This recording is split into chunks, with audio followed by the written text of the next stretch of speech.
Here comes Charlie, here comes Charlie. Dun, dun, dun, dun, dun, dun.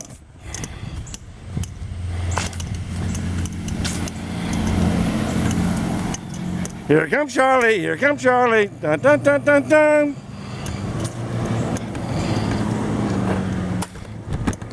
What I told her was I'd rather write a check for $50,000 than go home and hang myself. What I told her was I'd rather write a check for $50,000 and then go home and straight home and hang myself. So y'all run it up to $50,000 or more if you like. I'm letting you guys vote, not the judge.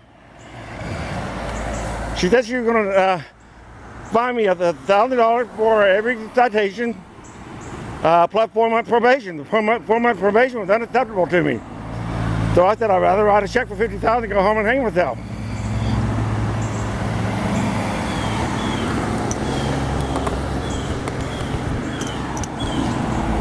You might as well be voting for Trump. Trump more along your line. Trump, Trump, Trump, Trump.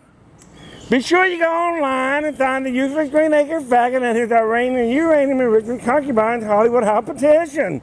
Fuck the Lorax. It's your property value that God cares about. Fuck the Lorax. Alright, my nextdoor.com neighbors, am I a good faggot or a bad faggot? Let's not go forgetting our lesbian daughters, mothers, and grandmothers. Again, am I a good faggot or a bad faggot?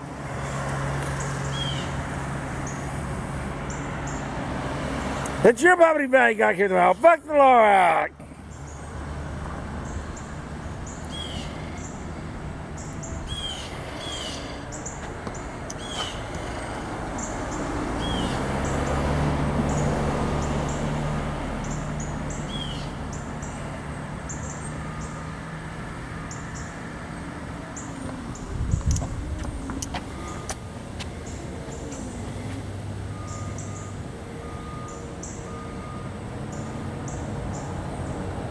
Their firstborn son, the older couple at the bottom of the King Solomon Tetralite, Bob Gary is retired from mechanical school of theology, and they have 4 children. They used to live in a house across the street from me, growing up some of the years as a ministry family. Now they moved out, supposedly because of me, and my worry about their daughter owns that house, and their daughter and their husband. Their daughter is Reverend Susan Gary Landry at the senior pastor at Mount Zion United Methodist Church. But their firstborn son, Bert Gary, well, I guess he wants to think of himself as the senior pastor at the Owl Rock United Methodist Church, mostly, I think, predominantly a black church, an old church that was built on land ceded by the Indians. Which I find kind of funny. When they cut down some trees across the street when Bob and Janet were still living in the house, they hired, they got an estimate from a tree service named Tomahawk Tree Service. We shop on sheep. And when I saw that truck, sitting out in their front yard, I took a picture of it.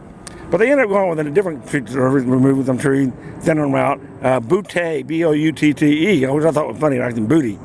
They were more, biodiesel fuel and all that, but trying to sound more. But I'm for careful, selective pruning of the tree, but not just cutting them all down like the usual Green Acre faggot Charlie we just met, and his partner did. I'm increasing property value. I'm increasing property value. I'm increasing property value. Trees are dangerous. I'm going to die because of one. I'm increasing property value. Well, personally, I consider our trees to be faggot neighbors, except for the one that missed one. And then they moved into the house next door to me and cut down all the trees and put up that fence. And 3 different trees, 3 different storms have broken off. The top half had broken off and fallen onto my property. The biggest one fell on top of my house, which was not their tree, but it was right there in the corner. The first tree the wind hit after it blows to the yard. So it breaks off and falls on top of my house, crashing the master bedroom ceiling onto the bed. I just happened to be on the computer when that storm came through it real quickly at 12 midnight. So I will continue to, with every storm that comes through here, worry about these trees breaking that are not used to that wind shear. They grew out with all the trees around them. They cut down a forest. We're not just talking about a few trees, all of them at the same time. And I'm trying to embarrass the DeKalb County into admitting willful adultery for their crime of violating green laws. 10 years later, I'm still not going to let them get away with it. Fuck the Lorax. It's your property value God cares about. Fuck the Lorax. It's your property value God cares about. So I'm having, so this is DeKalb County, which is Emory, which is right up the hill from here. And so they have a lot of influence on the elected officials of the county. So they be very quiet. Fuck the LORAC. That's your property value I care about. Fuck the LORAC.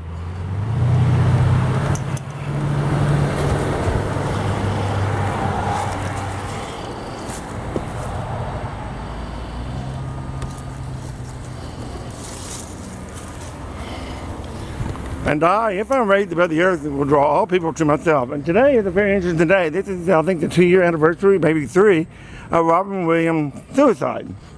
And I like to think of the roles that, when I think about all the roles that Robin Williams played, I like to think of them as sort of a prayer. Unlike any of these typical prayers you hear in church, which are just a waste of hair and time. Because all they pray is doing is the art of postponing a decision until no longer relevant. So Robert Williams getting older, he has some brain, some pathology going on in his brain. Fuck the LORAC! It's your property value God cares about. Fuck the LORAC! It's okay, man. Fuck the LORAC!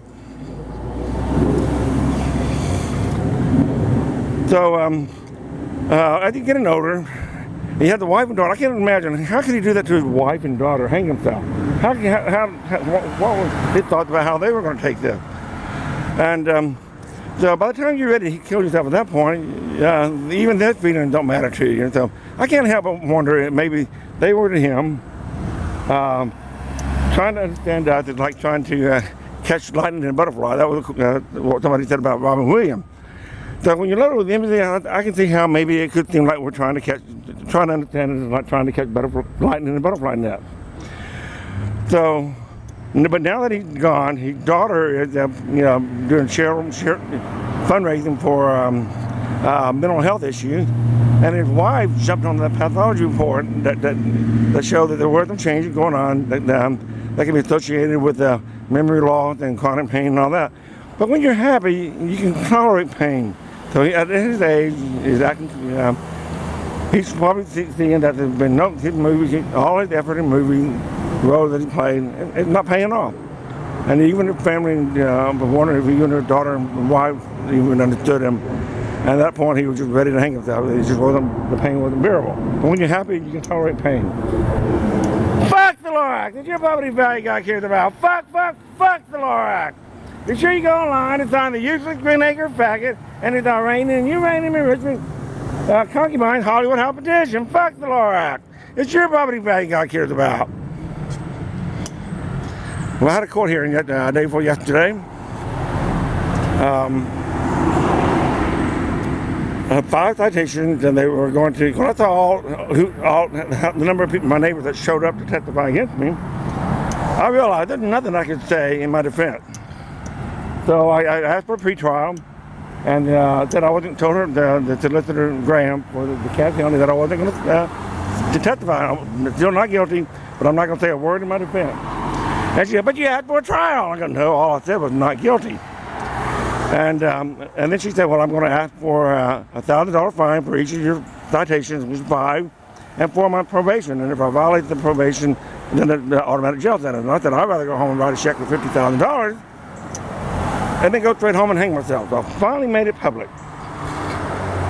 And I'm not going to go into the rest of the story. We go back in there, and then she tells the judge that she's not comfortable proceeding. No, she said she wanted to have me mentally evaluated. I said, "I've already been evaluated. Is it fair calling someone a problem? It's psychosis. It's the trigger for his supposedly bipolarism. It's the survivor's congeniality confirmation bias of others."